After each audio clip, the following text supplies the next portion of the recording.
Welcome to Too Fond of Books. My name is Janelle, and this is the wrap-up for my August challenge mashup. There was a couple of different challenges in August that I really wanted to be a part of, and so I found a way to mash them up and do them together. One of those was the History Challenge that was hosted by Emma from A Cup of Books, Justin from Triumphal Reads, Jenny from Bookish Shenanigans, and Justin from Ghost Reader.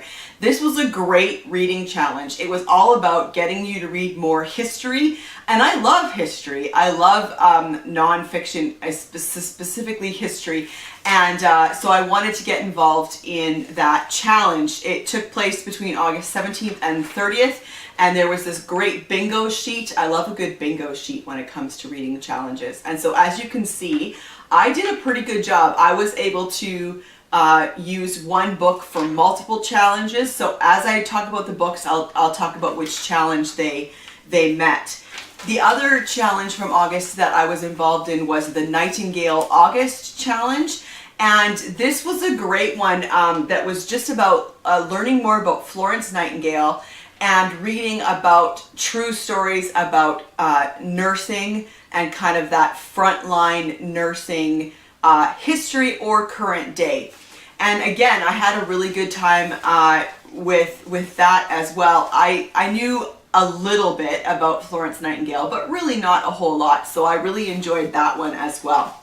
So let's get into this, and I'll talk about which challenges these books fulfill for both of those reading challenges. I read At the Coalface by Joan Hart with Veronica Clark. This is, I would say, maybe a memoir. It's the story of a Yorkshire pit nurse, and it was really interesting. I really enjoyed this. Joan Hart was born in Yorkshire in 1932, and when she grew up, she became a nurse, and she worked primarily in as an industrial nurse at a coal mine in Yorkshire, which I found fascinating. I didn't know that that was a thing before, and so I learned a lot about industrial nursing through this book.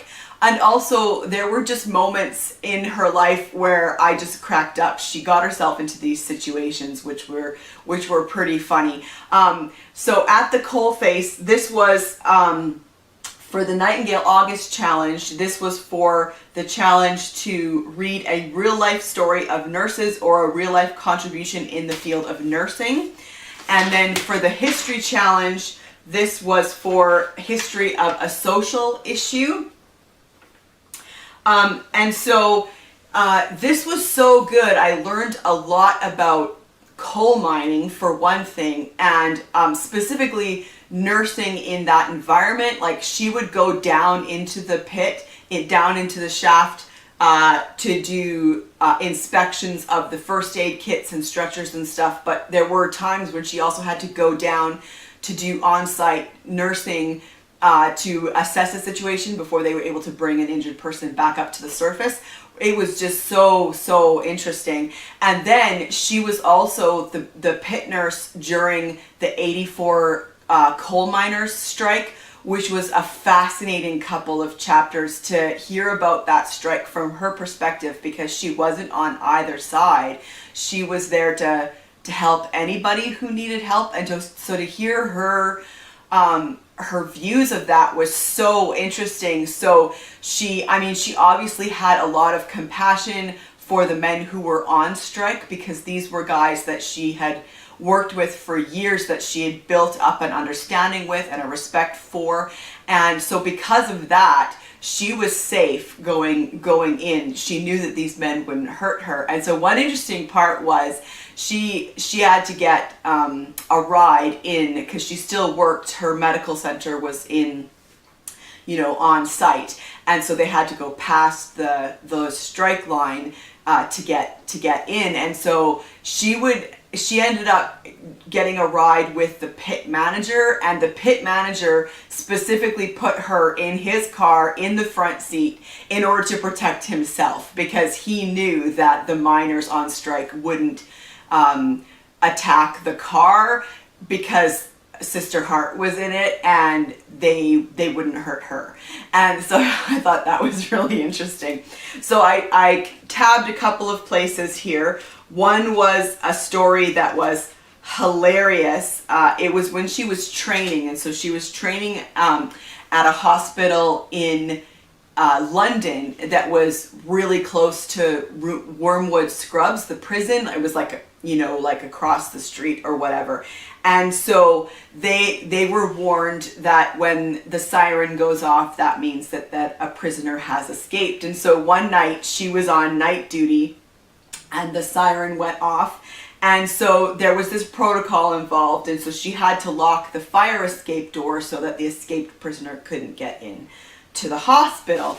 And so she was freaking out because she was kind of alone with her patients, and another one of the trainee nurses from upstairs came down to help her, and they couldn't get the door locked. It was broken. There was something wrong with it. And so to protect themselves, she found this old wooden umbrella that had like the curved handle and everything. So her and this other nurse basically just stood in front of the fire escape door clutching this umbrella.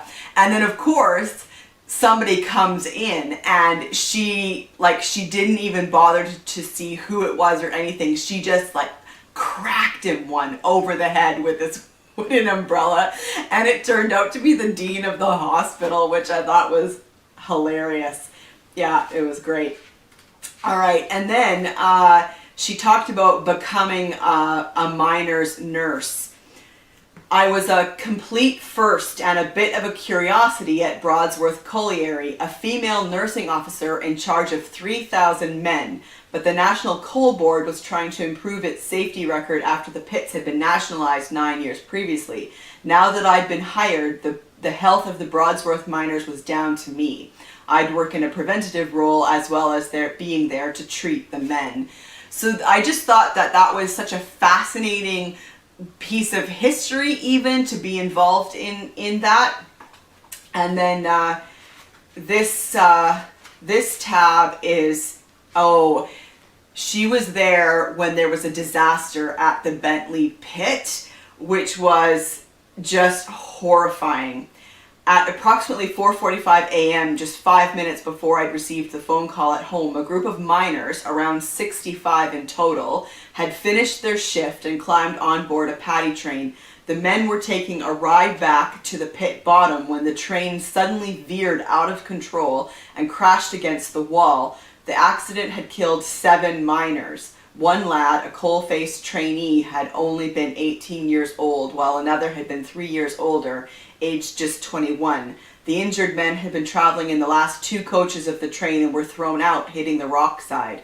Many had serious head injuries, while others had suffered deep lacerations to their torsos, arms, and legs. So that was a horrific event, and she was there. She stayed topside while another one of the nurses went down to help kind of with the triage, but there were many dead and many seriously injured, and she worked for like 9 hours straight to get these men kind of in a good enough condition to get them then to the hospital, and it was just horrific. But yeah, this was a really interesting story of industrial nursing that I found really intriguing. And then I read A Brief History of the Crimean War by Alexis Troubetzkoy. This was a really interesting look at the causes and consequences of a medieval conflict fought in a modern age, as the tagline says. One thing I thought really interesting is that the author is Russian, although he moved to the States and has lived there for a long time. And so to have that point of view of the Crimean War was really interesting. So this one is for a number of the challenges for the history challenge: a different country's history, your favorite time period, macro or multidisciplinary history, and that's it. So I got three for this one. And for the Nightingale August Challenge, this was for the challenge of to read a book about the Crimean War or contributions of Florence Nightingale during the Crimean War. Now, I will confess I did not know a whole lot about the Crimean War, and so this book was actually really interesting because it delved more into the causes of the Crimean War than specifically about the war itself, which I found fascinating because there were so many different countries involved and the relationships between those countries and treaties between those countries and problems that arose between those countries, I found just really, really interesting. So I've tabbed a few things that I'll read to you. Oh, so one is he gives specifically in the preface his thesis, I think you could say, for this book. This present work does not set out to review what is generally familiar. The aim here is twofold. First, to trace the manifold causes, events, and results of the war, and secondly, to sketch a fleeting picture of an age which made it possible. In bygone days of teaching, I strove to impress on students that the critical aspects of historical events are not primarily to do with when they transpired or through whom, or in the details of what transpired. The pith of history lies in an understanding of why they happened and what the results were. So that, I found that really interesting. A really interesting way to look at it anyway. And then in his chapter, The Crimean War, What Was It? Few wars in history reveal greater confusion of purpose or richer unintended consequences than the Crimean War. I found fascinating. Fewer wars in history reveal greater confusion of purpose or richer unintended consequences than the Crimean War. He talks about how the war was not just fought in the Crimea, but it was fought in other places, and that various countries were involved even if the war wasn't fought there, or even if that country may not have sent soldiers to fight, but they were involved in raising funds or etc., which I found very interesting. And then this was interesting. To the military scientists, the Crimean War was one of notable firsts and lasts. It was one of the last times that the massed formations of cavalry and infantry were employed. The thin red line was to disappear forever. For the British in particular, it was the end of an era. Never again would their soldiers fight in full dress uniforms. Never again would colors be carried into the fray, and the infantry would no longer march into battle to the stirring tunes of regimental bands. The Crimean War ushered in the age of the percussion cap rifle, one that ended up being called the Enfield rifle, if you're familiar with that. Military operations found use for the new electric telegraph, and the word telegram came into being. The light military railway was first put to use, and its operation between Balaclava and the front proved invaluable to the Allies. Photography came into its own, the special results of which delighted military and naval intelligence. Roger Fenton accompanied the armies and effectively became the first war photographer. Working in the field with him was W.H. Russell, the first professional war correspondent sent by the Times. So accurately did Russell report the details of battles, of Allied strengths and weaknesses, casualties, and state of morale that one Russian observed, "We have no need of spies, we have the Times," which I thought was great. And as already noted, from Crimea emerged the founder and originator of modern nursing, one of the most remarkable human beings to have ever lived, that's a quote, Florence Nightingale. Not only did she establish an ordered system of hygienic hospital care, but she revolutionized the treatment of the common soldier. In October 1854, she sailed for Crimea in company with 38 nurses, and within a month she had 5,000 wounded in her care. 6 months after her arrival, the hospital death rate fell from 44% to 2.2%. In unspeakable conditions of filth, squalor, and shortages, she toiled ceaselessly, often 20 hours at a stretch, to ease the plight of the private soldier.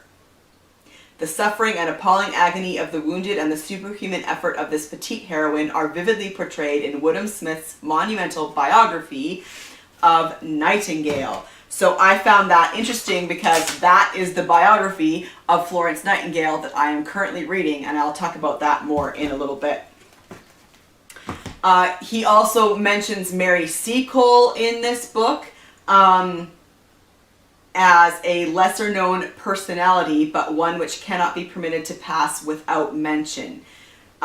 She is a Jamaican from a modest West Indian home, the daughter of a Scottish soldier and a free black woman.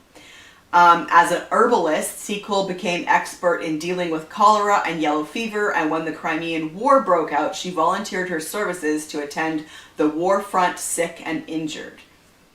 Because of her ethnicity, in London she was refused even a preliminary interview by the female authorities in charge of nursing recruitment. But she set off on her own, and she ended up running the so-called British Hotel, which was a convalescent home in Balaclava. And when Sevastopol fell in September 1855, she was the first woman to enter the city, where she passed out refreshments and tended the wounded. And then he also mentions Monsieur Alexis Soyer, who is a French chef who went out to the front, and I'm going to talk about him more when I talk about this book. But he invented field stoves and kind of really helped with the food for soldiers on the front. So, a brief history of the Crimean War by Alexis Troubetzkoy. This was really interesting, and I learned a lot from this book, and I'm glad that I read it. Now let's talk about Alexis Soyer's The Chef at War. This book I read for the micro-history prompt, because this is a book specifically about food on the front, food for soldiers on the front. So Alexis Soyer was a French chef who worked at the Reform Club in London, and he was a well-renowned chef. And he decided to go out to the front to the Crimean War because he had invented a field stove, and there's a picture of it in here that I marked. It's not at all what I was picturing, and so this is the picture of it here. He invented this field stove which allowed soldiers to cook for themselves, first of all, and then, but also they used it in the kitchens, and it really revolutionized meals for the soldiers on the front. So this is a book that he wrote himself about his experiences, and he wrote it in 1857. And so the book talks about his experiences and then includes the recipes that he put together for cooking for like hundreds or thousands of people. So he is at the front. Having fixed upon a spot for my kitchen, I immediately sent the stoves to the camp. As they happened to be close to the railway, they arrived early the next morning. In the course of the day, I reached my field of battle, and to my great surprise found what? Why, all my battery firing for the support of the Highland Brigade. The stoves had arrived early enough for the men to use them in cooking their dinners. Though I had given special orders that no one should meddle with them until I arrived, it gave me great pleasure to find that the men were using them to the best advantage and without instruction. In the first place, they could not possibly burn more than 20 pounds of wood in cooking for 100 men instead of several hundredweight, which was the daily consumption. Although I had not given them my receipts, what we would call recipes. They found they could cook their rations with more ease and hoped they should soon have them for everyday use instead of the small tin camp kettles and their open air system of cooking. The process was very unsatisfactory, being dependent upon good, bad, or indifferent weather, and the fuel was often wet and difficult to ignite. Colonel Seymour, whom I invited to see the men using the stoves without tuition from me or anybody else, can testify to the accuracy of this fact, having witnessed the process and interrogated them upon the subject. So this was just a really interesting look into a very specific part of the Crimean War, and it's just a really little thing. So if you have any interest at all in historical cooking or historical food, or like really zeroing in on specific aspects of the Crimean War, then this might be the book for you. I also read No Time for Romance by Lucilla Andrews, and this is her account of being a nurse in London during World War I. And again, World War II. Again, this was really, really interesting. She mentions Florence Nightingale specifically on page 112. Let's see. Here we go. In the event, I took this safety for granted and only much later realized how much of it we owed to the legacy of affection and respect we had inherited from the VADs in the First World War. VAD stands for Voluntary, hang on, I always forget this. Voluntary Aid Detachment.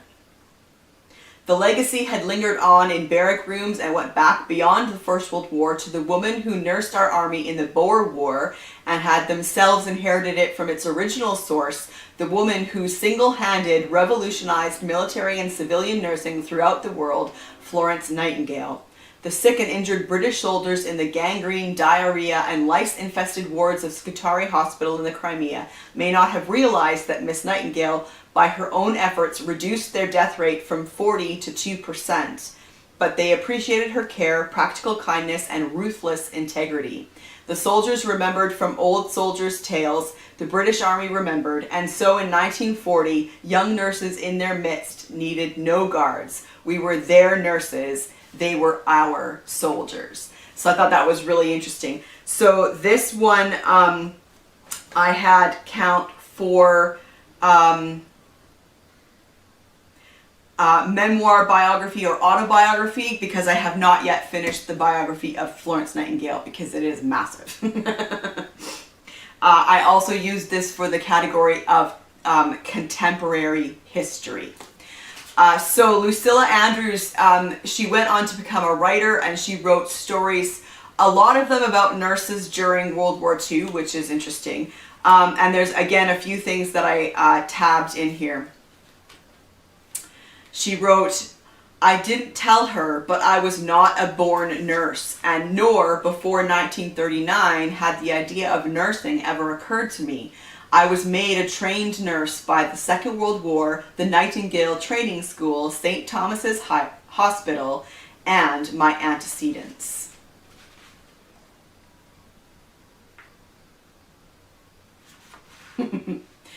And so here she's talking to someone. This is still very early in the war, and he says, war can't last that long. Think you'll like nursing? Dunno. I stared at, but no longer saw, the human dolphins. Instead, I saw myself gallantly dodging shells on French battlefields, gliding softly, gracefully up long hospital tents, laying my cool hands on fevered brows. Maybe. She had a very idealized idea of nursing during a war, and by the end of it, understood the realities. 2 days later, on 1st September 1939, in a borrowed BRSCS nurse's uniform in a men's acute surgical ward in the Royal East Sussex Hospital, Hastings, I started the first of my 90 hours basic nurses training.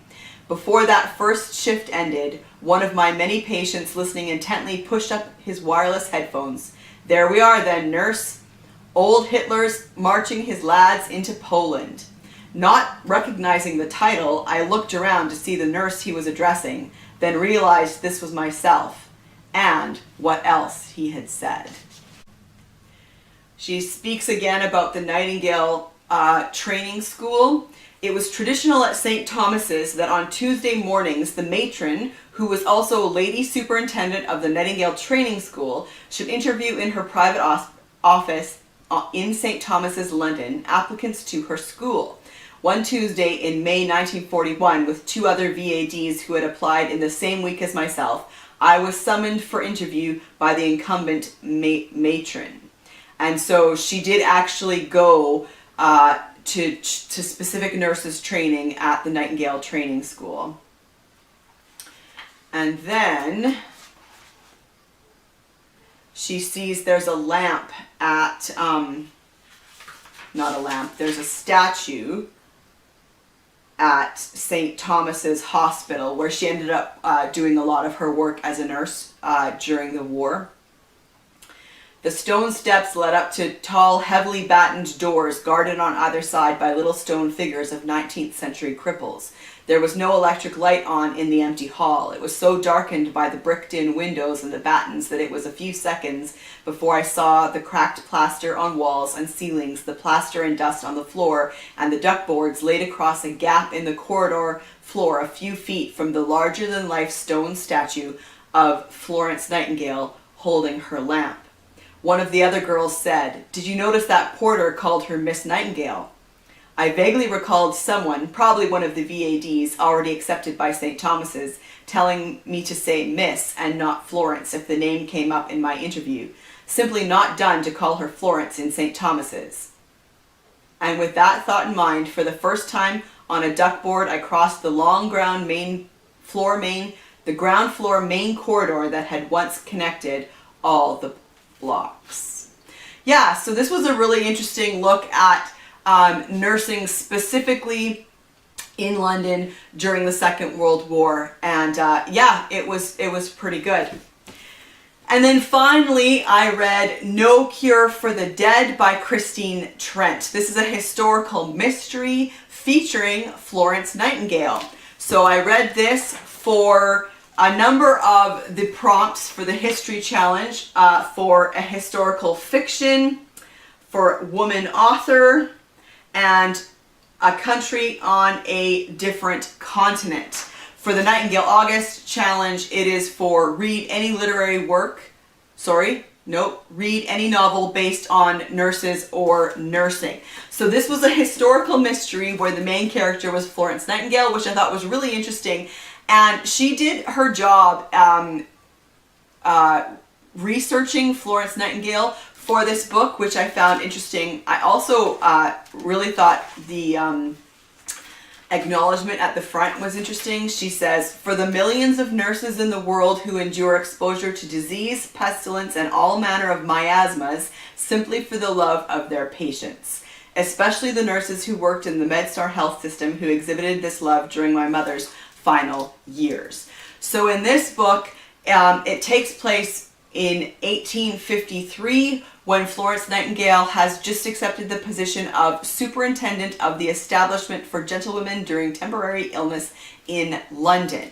And it's her first week on the job, and she discovers one of her nurses hanging in the library. And so she must investigate because the police have decided that it was suicide and are not interested. But she knows that it was not suicide, and there are 2 boards that she is subject to. One is ladies and one is men, and they tell her in no uncertain terms that she needs to figure out what's going on to save the reputation of the hospital or the establishment anyway. And so she investigates. This was really fun. I really enjoyed it. There was enough accurate history in here as I've been reading the biography of Florence Nightingale, I've been realizing how much that was accurate that she included in this story, and I just really, really enjoyed it. There's a second one in the series that I've also got in the library, from the library, that I'm going to keep going. And so Florence Nightingale investigating a murder is very entertaining. But there was a lot of accuracy here historically that I appreciated, and it was just a really good mystery, and I would totally recommend it. So those are the books that I read for those challenges. There's a couple of books that I am still reading. And so one I'm reading here on my Kindle, and it is Notes on Nursing, What It Is and What It Is Not by Florence Nightingale, which is okay. It's, so far I'm only like 30% into this book, but she is like so focused on ventilation and fresh air, which is good, but yeah, but there is a lot about that. And then I'm also reading Cecil Woodham Smith's biography of Florence Nightingale. I'm slowly making my way through that, reading about a chapter a day, and I'm just now finally at the part where she is in the Crimea, which is really very interesting. So far, like up until, you know, the majority of the book that I've read so far is about her family, which is interesting. I mean, I had no idea, but like her family was something else. Like her sister Parthenope just is a nightmare and sounds like totally crazy and very what's the word I'm looking for? Like very clingy and just not willing to let Florence do anything on her own. And her mother was just, oh yeah. So that part's all been very interesting. But now I'm really getting into the parts that that I'm the most interested in now that she is in the Crimea. And so I will continue reading that as well. And I will do another video later in the month to wrap up the rest of this, because the Nightingale August Challenge has now been extended into September, and we are calling it the Nightingale Seacole September. And so I have a book on hold, I don't know if it'll get here in time, from the library about Mary Seacole, because I find her fascinating as well, and I would love to learn more about her. So this has been my wrap up for these really interesting history challenges that I read in August. Have you read any of these books? Do you enjoy reading history? Let's chat about that in the comment section down below, and I will see you for another video soon. Bye.